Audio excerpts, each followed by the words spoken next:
नमस्कार मु पम्मी स्वागत करुछि आपनको मो चैनल कुक विथ पम्मी को।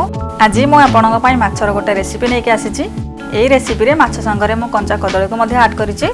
आपण माने घरे विभिन्न प्रोसेस रे माछ तरकारी बनै के खाउथबे, तो एमिति प्रोसेस रे आपण माने थरे घरे माछ तरकारी ट्राई करंतु। मोर आशा आपण माननको मोर रेसिपी बहुत पसंद आसीबो। जदि आपण माननको मोर रेसिपी पसंद आसुछि ताहाले आपण माने मो चैनल को सब्सक्राइब करंतु आ मोर नुवा नुवा वीडियो रो नोटिफिकेशन पाइबा पई बेल आइकन रे प्रेस कर दियंतु।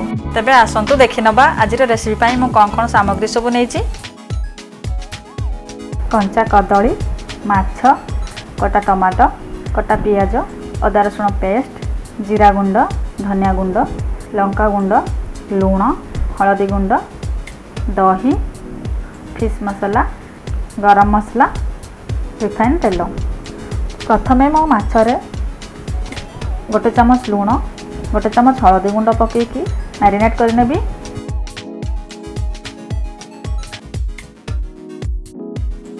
मुझे मिरकली माछ नहीं, तो आपण माने चाहिए रोही किंबा भाकुर माछ रे हाको मध्ये बनै परिबे।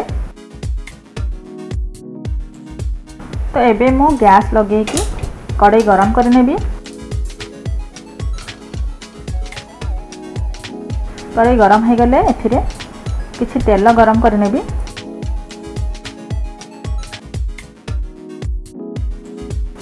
तेल गरम हो गलानी। एबे मु एथिरे काटिके रखिथिबा कंचा कदली को छाणी नेबी।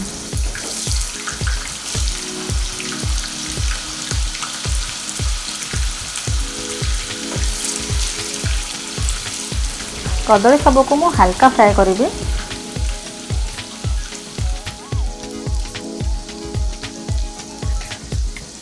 एबे देखंतु कदली सब हल्का फ्राए हो गलानी। एबे मु हाको गोटे बाउल को बाहर कर नेबी।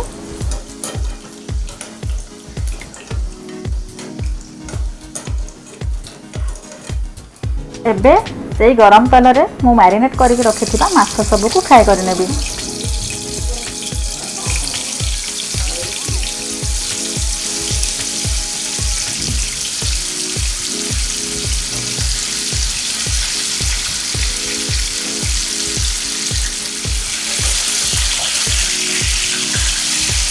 माछ सब को मु भल से नाली पकेकी भाजी नेबी।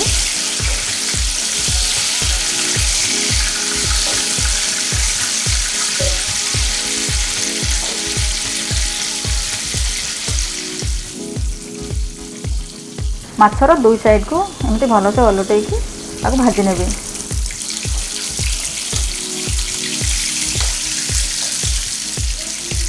माछ पूरा भल से भाजी हो आसलानी। एबे मु माछ सब को गोटे प्लेट को बाहर कर नेबी।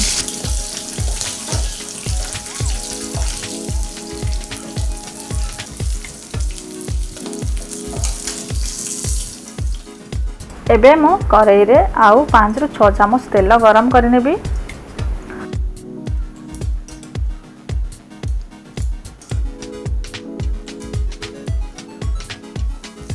तेल गरम हो गले एथिरे काटिके रखिथिबा पियाज सब को पके नेबी आ भल से भाजी नेबी।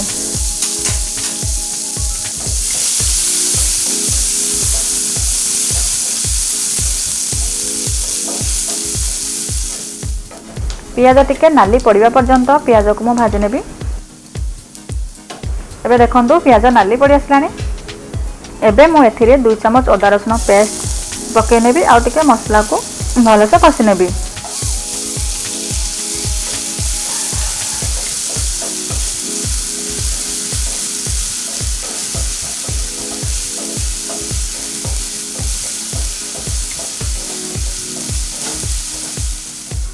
एबे एथिरे गोटे चामच लूण, गोटे चामच हलदी गुंड पकेकी मसला को आउ टिके भल से गोली नेबी।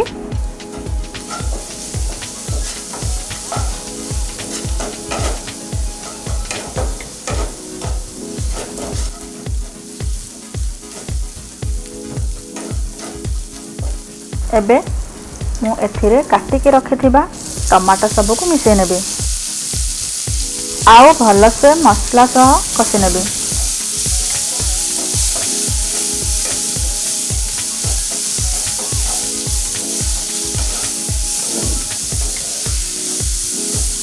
टमाटो मसला रे सिझिबा पई 1 ରୁ 2 मिनिट घोड़े देबी।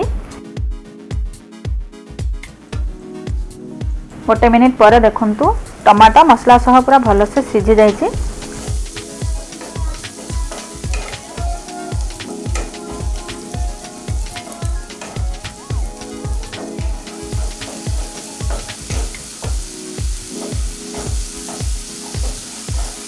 एबे मु आउ टिके मसला सबको भल से कषि नेबी।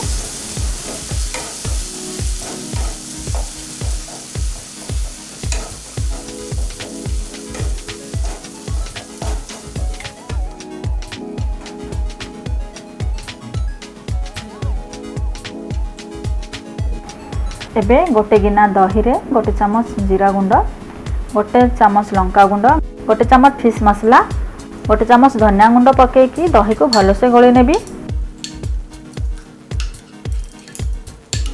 आउ एई दही मिश्रण को मसला रे पकई नेबी। दही पकई सारिबा परे gas medium to low flame रे रखिकी मसला को भल से कषि नेबी। गैस रो फ्लेम हाई रे रखिकी दही पकेइले दही फाटी जिवो, तो आपण माने गैस रो फ्लेम मीडियम रे रखिकी दही रो मिश्रण को पकेइबे। एबे मो मसला सबको आउ के भल से कषि नेबी।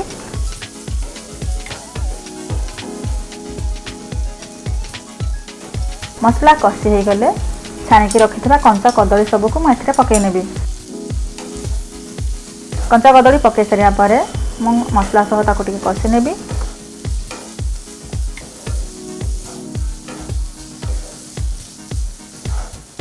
एबे मु एथिरे ग्रेवी पाई किछि पानी ऐड करिबी।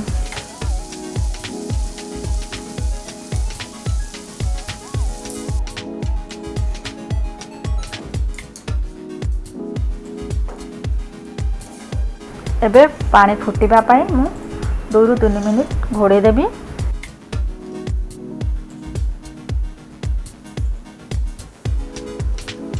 दुई 3 मिनिट पर घोड़णी काढ़ी मुझे छाणिकी रखिथिबा माछ सबको पकई नेबी।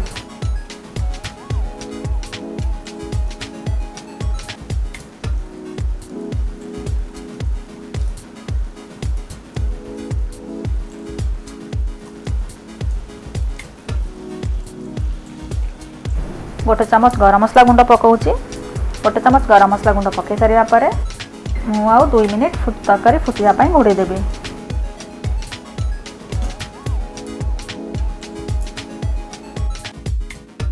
2 मिनिट पर देखंतु मोर तरकारी पूरा रेडी हो जाइए। तो एबे मु यहाँ को गोटे बाउल को बाहर कर नेबी आउ सर्व कर नेबी।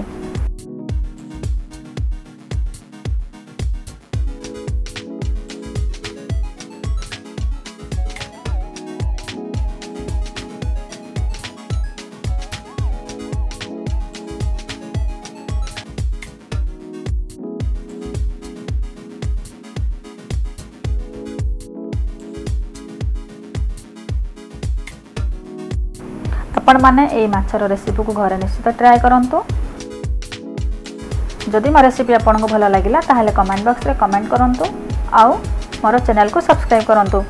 पुणी देखा हबो नेक्स्ट वीडियो रे। रहिली जय जगन्नाथ।